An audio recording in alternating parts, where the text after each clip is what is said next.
আমি বুঝিয়ে বললাম সভাতলা বিভিন্ন বহির্বেশ, এই টুপি বলুন, বলুন মালা, এগুলো ঈশ্বর প্রাপ্তির জন্য কিন্তু আসল জিনিস নয়। আসল তত্ত্ব কি হবে ওইটাই আমি বললাম। তবে আগে সত্য কথা বলতে হবে, আর মন আর মুখ এক রেখে চলো সর্বদাই। নিজের কর্তব্যকে করো পালন, স্বকার্য করো সাধন। পিতার প্রতি সন্তানের কি কর্তব্য রয়, মাতার প্রতি কি কর্তব্য আছে বলি আপনাদের কাছে। আবার মাতা পিতার কর্তব্য সন্তানের প্রতি পালন করতে হবে সুনিশ্চয়। তাহলে মাতা পিতার কর্তব্য কি আমি একটু বলে রাখি। যে সন্তান করেছে জন্মগ্রহণ, তারে কিন্তু নিয়ে কোলে যখন একটু একটু কথা বলে, সেখান থেকেই সদ বুদ্ধি তার ভিতরে ঘটাতে হবে জাগরণ। সে যেন মিথ্যা কথা বলে না মোটে, রেখে নিজের নিকটে সেইভাবে করতে হবে প্রতিপালন। আর কি, এইটা হচ্ছে একটা দিক। কারণ মানুষ যদি মানুষ না হয়, খালি আকার মানুষের হলে কি তারে মানুষ কয়? এই মানুষ কাউকে অমানুষও কয়, জানোয়ার বলেও গালি দেয়, দেয় কি না? আর বেশি মারাত্মক খারাপ ফলে শুয়োরের বাচ্চাও কয়। ঠিক কইছি না বেঠিক কইছি? ঠিক তো। তখন পরে গিয়ে মা বাবার গায়ে না আমি খারাপ কথা করছি না তোমাকে। যদি মারাত্মক খারাপ কাজ করে তখন ওই রকম শব্দ দিয়ে গালি দেয় তারে। কি বাবা ঠিক তো নাকি? তাহলে সেও মানুষ, আপনিও মানুষ। তার নাই মনুষ্যত্বে মানবতায় হুঁশ। এইটাকে জাগানোর দায়িত্ব প্রথম স্কুল বা কলেজ ইউনিভার্সিটি যা বলেন ভাই, প্রথম আপনার পরিবারে থেকে সন্তানদেরকে কর্তব্য তাদের এইভাবে মানুষ করা চাই। জীবনে পরদ্রব্য নিবি না, চুরি করবি না, মিথ্যা কথা বলবি না, বুঝেছেন? আর আমরা প্রথমেই মিথ্যে কথা শিখই। কান্তিছে এমন কান্না কই, এই ওই যে বাইরে ভূত আসতেছে ধরাই দেবা নেই, ভূত টুত নাই কিছু। এই ওই যে বাগানের মধ্যে কিন্তু বাঘ আইছে, একটু বড় বড় লিখ তুমি মিথ্যে কথা করছো, আমি বুঝতেছি না। না ওই যে মিথ্যে শিখলাম কায়দা আছে। তাহলে আমি কি কর্তব্য পালন করলাম? আমার সন্তানদের শয়তান বানালাম, মিথ্যে কথা শিখলাম। দেখেছেন ব্যাপারটা কি? আমার কাছে বলুন দেখি, মিথ্যা বলে কিছু আছে ওই ছেলেটা জানতো নাকি? আমি তার সামনে গালাগালি করে তারে গালাগালি শিখাই। ওর সামনে কোনোদিনই গালাগালি করবেন না। গালাগালি কারে কয় ও জানবেই না। আমরা নিজেরা গালাগালি করি, আর ওই সন্তানরা রাখে ওই দিয়ে দড়ি। আমি নিজে দেখছি ওই রকম বাচ্চা, মা বাবা গালাগালি করেছে, ওই যে শিখে ওই বাচ্চারে একজন মারিছে, ওই সেই গালাগালি জাড়িছে। বুঝেছেন ব্যাপারটা কি? কি খারাপ কথা করছি না তো নাকি? এই জন্যে বলছে মায়ের শিক্ষা আগে হলে শিশু শেখে মায়ের কোলে। মতুয়া মতবাদ বললে আরো খুব ভালো হয়, কারণ এত পরিশুদ্ধ মতবাদ আপনারা একটু ভালো করে করবেন আস্বাদ। এই পৃথিবী সৃষ্টি হওয়ার পরে যত অবতার এসেছে চরাচরে, আজ পর্যন্ত বিশ্ব মানবের কল্যাণের জন্য কেউ বলে নাই এই বসুধায়। আমি চ্যালেঞ্জ করে বলতে পারি, ব্যালেন্স ঠিক রাখে একদম একদম খাঁটি খাঁটি কথাগুলি ধরেছে তুলি। আপনি যাবেন বৈষ্ণব মতের দীক্ষা নেবেন, কত রকমের তুলসীর পাতা ছিঁড়তে গেলে এই মন্ত্র বলতে হবে, এই জল খাতে গেলে এই মন্ত্র বলতে হবে, এই ভাত খাওয়ার সময় এই মন্ত্র বলতে হবে। মন্ত্র বলতে বলতে কাম সারা হয়ে যাবে। ঠাকুর বললেন তুমি তাকে স্মরণ করে গ্রহণ করো। হে প্রভু তোমারই তো সব, তার দিকে রেখে দৃষ্টি শুধু বলো প্রভু তোমারই তো সৃষ্টি। আমার জীবন বাঁচাবার কারণ। হে প্রভু, আজ তোমার কৃপায় পেয়েছি মানব জীবন। এই যে প্রসাদ, যা অন্ন করি গ্রহণ, প্রভু মনে মনে মনে মনে, মুখ দিয়ে না, তুমি গ্রহণ করে প্রসাদ রূপে দিও মোরে, মনে মনে। সংস্কৃত বলা লাগবে না, সাঁওতাল বাইরা সাঁওতালি মনের ভাষাই কবে। ভাষা কাহাকে বলে? যার দ্বারাই মনের ভাব প্রকাশিত হয় তারে ভাষা কয়। মুখের ভাষা আছে, মনের ভাষা আছে, মুখ দিয়ে প্রকাশ করলেন না, মনের মধ্যে বলা হয়ে গেছে, আছে না? এমন কাজ করেছে, আপনি মুখ দিয়ে বললি আপনারা পিটবে, কারণ ওর বল বেশি। মনে মনে করি আসলেন, যদি কোনোদিন সুযোগ পাই তো ওরেও ছাড়বো না, মনে মনে, আছে না? কায়দা আছে। এই জন্য কর্তব্য পালনের কথা দিয়েছি আমি বক্তৃতা। বাবা হরিচাঁদ ঠাকুর নিজের হাতে লাঙল বইয়েছিল, মাঠে ফসল ফলাবার তরে নিজে বাবা হরিচাঁদ লাঙলের গুটি ধরে নিজে হালিয়ে হয়ে চাষ করতে গেছে, দেখালো আপনি আচরই ধর্মজীবেকে শিখায়। তারপরে সর্বশ্রেষ্ঠ কথা বসে শোনেন বিজ্ঞ শ্রোতা, সন্তানদের শিক্ষা দিতে হবে সুনিশ্চয়। কারো ঘরে যেন একটা অশিক্ষিত সন্তান বিরাজ না করে। সমস্ত ঘরের সন্তানদের শিক্ষিত করা চাই। খালি শিক্ষিত বললে হবে না, সুশিক্ষিত করা চাই। কারণ শিক্ষিত এ যেন কেউ চোর ডাকাত না হয়, সর্বনাশ। কারণ গ্রামে যারা এমনি চুরি টুরি করে, ওরা কতটুক নীতি পারে? হয়তো শীত কেটে ঢুকলো করে, কিংবা দরজা যদি খোলা পায়, কিংবা ডাকাতি করতে যায়, বাড়ির মধ্যে সোনা দানা টাকা পয়সা পেলে পরে ওইটুক নিতে পারে। কিন্তু শিক্ষিত চোর যা চুরি করে রে মশাই, ওরে বাবা রে বাবা, এক এক কলমের খোঁচায় 2, 4, 5, 7 কোটি শেষ করে দেয়। বুঝেছেন কি বলছি? এই জন্য সুশিক্ষা যদি লাভ না করে, তার দ্বারাই জগতের অকল্যাণ সুনিশ্চয় বলি আপনাদের ধারে। সে শেষ করে দেবে। এই জন্য সুশিক্ষা সন্তানকে দিতে হবে সুনিশ্চয়। তাহলে এই যে কথাগুলি আজকে আমি ধরে তুলি, এগুলো পাবেন না কোনো ভাগবতের পাতায়, এগুলো পাবেন না কোনো গীতার পাতায়, এগুলো পাবেন না কোনো মহাভারতের পাতায়, এগুলো পাবেন না কোনো বেদ বেদান্ত উপনিষদের পাতায়। ওই জায়গাটা যদি না হয়, তাহলে কিন্তু প্রকৃতপক্ষে আপনার মেরুদণ্ড সোজা করে বেঁচে থাকা হবে দায়। বুঝতে পারছেন কি বলছি? সারাটা জীবন ভরে বাবু বাবু বলে যাবে ন মানুষ রে, কারণ আপনি অশিক্ষিত। একটা চিঠি এলে পরে ওদের চলা করে না দিলে পরে কুড়াল ধরে চিঠি পড়িয়ে দেবে না মশাই। হরিচাঁদ গুরুচাঁদ ঠাকুর এসেছিল, তাই দলিত পতিত লাঞ্ছিত বঞ্চিত সমাজের মানুষ তারা শিক্ষা দীক্ষা লাভ করলো। আজ তারা ডাক্তার হলো, উকিল হলো, বক্তার হলো, দেশের তারা সিংহাসনেও বসলো। একবার প্রেমানন্দে হরিচাঁদ গুরুচাঁদ পিতে একবার হরি হরি বলো।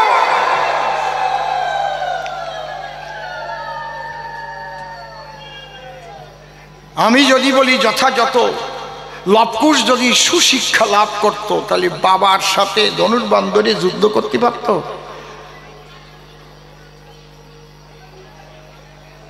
থেকে তারা বনে বনে শিক্ষা লাভ করতে পারে নাই, শোনেন জ্ঞানী জনে।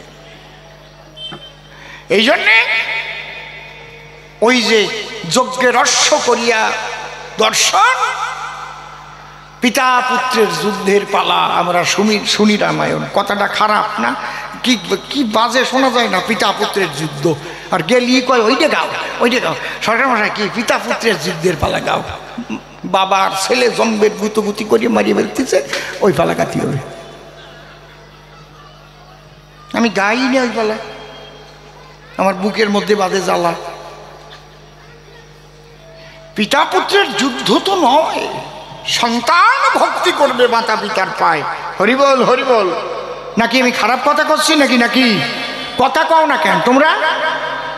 তয় মন্দ কথা কতি আইসি নাকি আমি? বাড়ি যেয়ে শুয়ে শুয়ে চিন্তা করিও যে লোকটা কইয়ে গেল কি। হ্যাঁ, গ্রামে যদি কেউ সাইকেল চুরি করে ধরিয়ে মারো তারে না, জুতো চোর মারিয়েও ফেলে পিটতি পিটতি। আর শিক্ষিত মানুষ যারা চুরি করে দেশের করছে দফা সারা, তাদের করলে কি গোড়ার ডিম। এই জন্য সুশিক্ষার বিশেষ প্রয়োজন। সুশিক্ষিত না হলে দেশের দশের উন্নতি হয় না কোনো কালে। বাবা হরিচাঁদ ঠাকুরের ছেলে গুরুচাঁদ যার নাম হয়, অন্তরে করুন ধারণা তারে কোনো স্কুলে ভর্তি করতে পারে না। কেন? শূদ্রের ঘরে জন্ম নিয়েছিল বলে। মিথ্যা কথা নয়। দেখেছেন আগেকার সমাজ ব্যবস্থা কি ছিল? সি সি সি সি সি সি সি সি বাবা যায়। আপনারা দেখবেন বাবা গুরুচাঁদ হরিচাঁদের জীবনী পড়ে, বাবা গুরুচাঁদ যেটুকু লেখাপড়া শিক্ষা করে ওটা শিক্ষা করেছে গিয়ে মাদ্রাসার ভিতরে, মক্তব বলে যারে, বুঝেছেন? এই জন্যে হরিচাঁদ ঠাকুর আদেশ করেছিল, দান শোন বাবা গুরুচাঁদ, এই দলিত পতিত লাঞ্ছিত বঞ্চিত মানুষের শিক্ষার জন্য তুই করবি আন্দোলন। তাই বাবা গুরুচাঁদ ঠাকুর যিনি সেই আন্দোলনে নেমেছিলেন, তিনি আপনারা জানেনই জ্ঞানী গুণীজন। তিনি বললেন যদি তোরা করিস ভিক্ষা, ছেলে মেয়ে দিস শিক্ষা, শিক্ষা সংহতি সংগ্রাম চেতনা, দলিতের মুক্তি নাই এই তিন বিনা, মরি কিংবা বাঁচি আমি তাতে ক্ষতি নাই, গ্রামে গ্রামে পাঠশালা গড়ে যেতে চাই।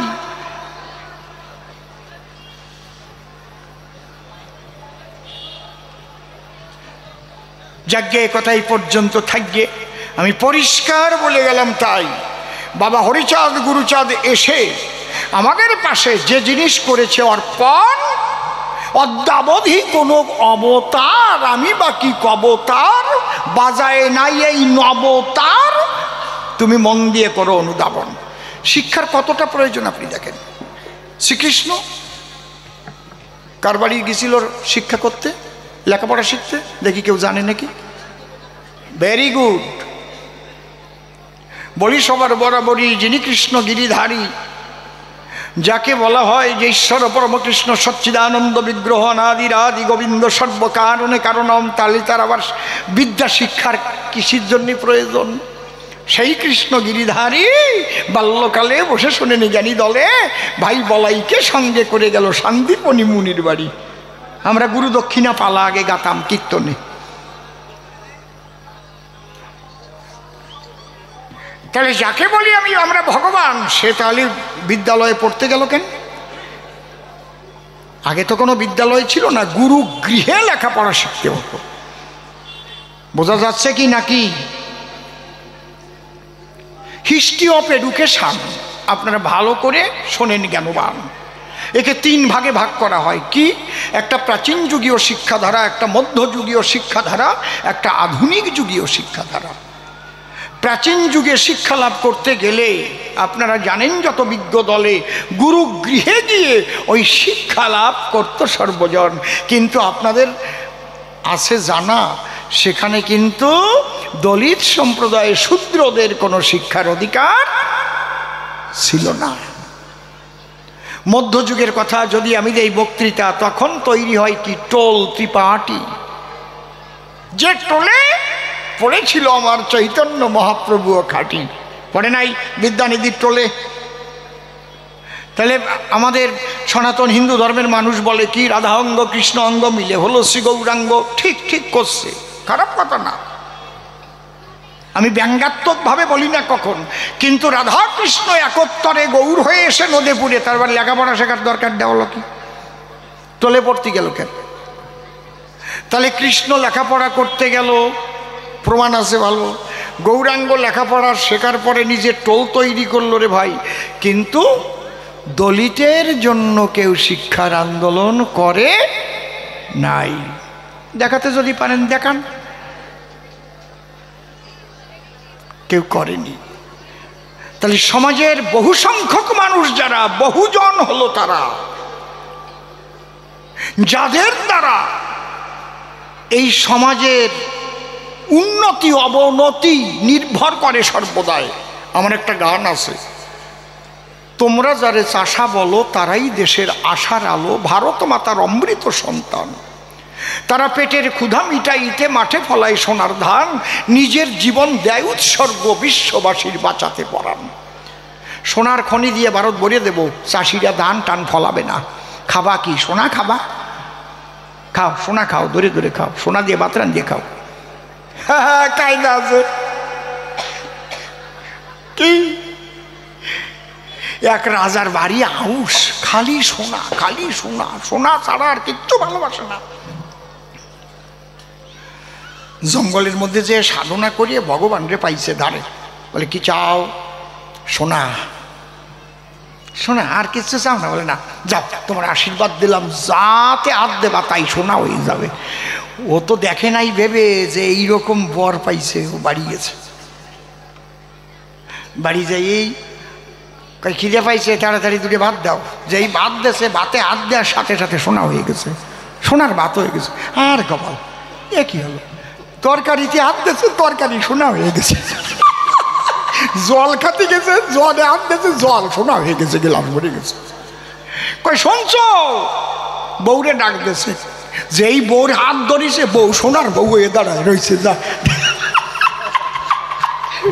ভগবান, তুই বর ফিরাই না, আমি মরিয়েছি, আমি সোনা চাই না, ভাত চাই, জল চাই, বউ চাই। হরি বল, দেখ কেমন লাগে কি? এইবার মজা আসতেছে না? ফাটাফাটি। ভাবিস নাকি যে আমার রস শুকিয়ে যাইয়ে হয়ে গেছি আমের আটি? একটু সময় দি ভাবতো। রস তো এক প্রকারের নয়, কাঁচা রস, পাকা রস। অনেকে চায় কাঁচা রস, ফসাফস। একজন মধু বিক্রি করতেছে, আর এক সাহেব আর মেম পাশ দিয়ে যাচ্ছে। ও বলছে, চাক্কাটা মধু, চাক্কাটা মধু, মধু নেবে, চাক্কাটা মধু। মানে সাহেব বলছে, হোয়াট ইজ দিস? ও বলছে, this is honey. Is it sweet? Yeah, very sweet. Give me some honey, একটু আমাকে দিয়ে দেবে। যেই দেশে চাটা দিয়ে মিঠিয়ে লাগিয়েছে, ঠোঁটে ঠোঁটে মাখায় এনেছে, মেম যাই ওই সাহেবের ঠোঁটে চাটা দিয়ে মিঠিয়ে পাইছে। আমার না এসব বাজে কথা ভাল লাগে না, আমার লজ্জা করে কেমন, সত্যি ভাই। ওরা এই ছেলেমেয়েরা শুনতে চায়, মজা পায়, এই বয়সে এইসব মানায়। তাও তো আমার কব তো নাকি, কব কব নাকি? ওই বুড়ি আগের থেকে কয় আরে বুড়ি হলে কি হবে, অন্তর দিয়ে দেখেন ভেবে। মানুষের দেহ বুড়ো বুড়ি হয়, মন কোনোদিন বুড়ো বুড়ি হয় কি? হয় নাকি কোনোদিন? তাই যদি হতো তাহলে পাকা চুল কি কালো বানাতো? কায়দা আছে। এখন ওই সাহেব মধু খাইয়া ভারী আরাম পাইয়া বলছে, where is the power house of হানি? সাহেব যারা, এত সুন্দর জিনিসের মূল কেন্দ্র কোথায়? এখন বাঙালি ভাবতেছে, ও সাহেব তুমি আমার ব্যবসা মারবা? দাঁড়াও, তোমারে where is power house of হানি দেখাচ্ছে। আসো। নিয়ে গেছে আম গাছে বড় চা কইছে, that is power house of হানি। কেমন করিয়া ওই হানি আনিতে হয় দেখেন না সাহেবরা কিরম বাংলা কয়। ওরা মাঝে মাঝে মাঝে মাঝে যাইয়ে দেখবেন, সাহেব মেম আসে আমাদের কলকাতায়। ওরা যখন আনন্দ পায়, সাহেব মোটা সুরে হাসে আর মেম সরু সুরে হাসে। সাহেব তো ওই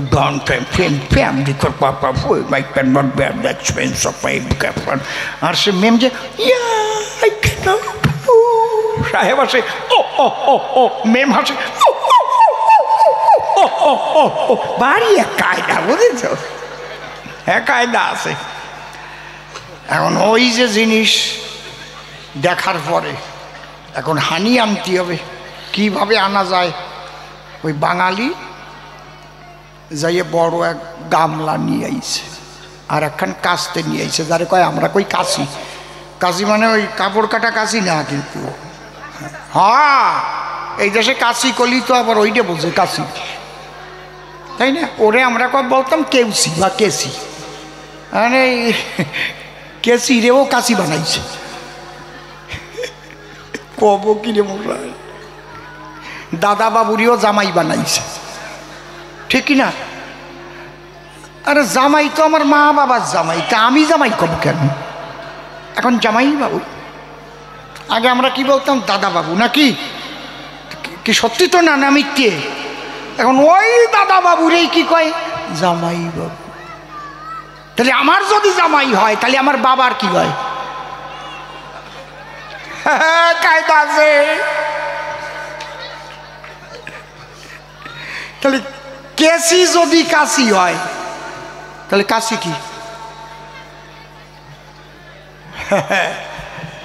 দেশে গাবলাই নিয়ে দেশে কাস্তে, বেশ বেশ অত শয়তো এস্তা লাগাইয়ে না, ও কেউ কত না যে কাস্তে খানা নিয়ে এসো তো, কোথায় কাশি খান নিয়ে আয়, বইনি গ্রথি জাতীয়। এই বসে পর, নড়াচড়া করিস না, বুঝছিস? আমি কিন্তু এখন মধু শিখাই দেবানি। শোন গল্প, কায়দার গল্প। এইবার বাঙালি শিখাই দিচ্ছে, ওই চাকে যাইয়ে পোজ দিতে হবে, আর নিচে গামলা নিয়ে একজন বসে থাকবে, ওই জুপুত করে চাক পড়বে, তারপরে ওইটা নিংড়ইয়ে নিংড়ইয়ে ভিতরে যে মালামাল আছে ওতে মধু ঝরবে। কিন্তু আগে যে ধোঁয়া দিয়ে পোকা উড়াইয়ে দিতে হয় ওটা শিখাই নাই। এখন সাহেব আর মেম দুজনার তো শক্তি সেম সেম, এইবার কেমন হয় গেম? কায়দা কত। মেম ডেকে বলে, সাহেবের ঠাই আমি যাই, কথা রাখো, তুমি গামলা নিয়ে নিচেই থাকো। সাহেব গামলা নিয়ে নিচেই রয়েছে, আর মেম উঠিছে। মেম যতই চাকের কাছে যাচ্ছে আর মধুর পোকা ফুলে উঠতেছে। ওর আবার বিহারি মধুর পোকা কেবল আইছে, ওর মধ্যে যেটা রানী, সে কয় কাহা ছে আয়া, কোন আয়া?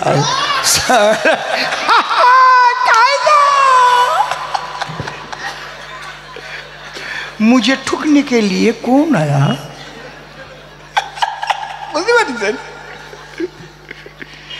এইবার যেই কাছে কাছে যাইয়ে কাশি দিয়ে পোজ দেবে দেবে, এই টাইমে সবাই অর্ডার দিয়ে দিচ্ছে। কামড়ার ওরে কি কয়? হিন্দিতে কি কয়? হ্যাঁ, কেউ করতে পারে না। কামড়ার ওরে কি কয় হিন্দিতে? কাট গিয়া। অত দিয়ে আমার কাম নাই বাবা, আমি দেশি কুত্তো বিলেতি ডাক দিতে যাবো কেন? হ্যাঁ, কায়দা কত। যেই ওই কাস্তে নিয়ে আসতে যেয়ে সোয়াদ এসে 3-4 কুড়ি যাইয়ে মেমের গায়ে বসিয়ে কামড় আরম্ভ করেছে। কামড়ের চোটে মেমার বাসে না মোটে, ওই চাক কাটবে কি, মধু কি খাবে? মেম মধু ছাড়িয়ে দিয়েছে কামড় খাই। আর ওরা তো পায়খানা করে ও শোষে না, সেয়ানো করে না, একেবারে মধুর কালারের মতো জড়িয়ে পড়তেছে একদম, হাসিয়ে পড়ে, খালি হাসিয়ে পড়ে গোড়ার দিক।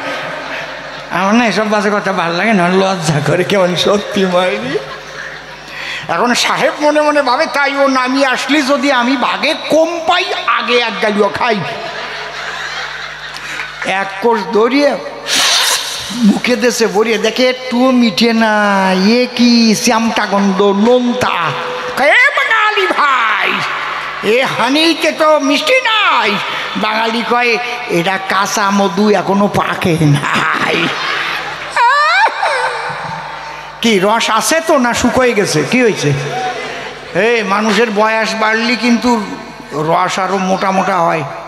খেজুর গাছ যত বুড়ো হবে তত মোটা মোটা ফোঁটা কাটবে রসে, দেখবা হাড়িতি পরে কি আর গুড়ও পাটালি সেইরকম হবে।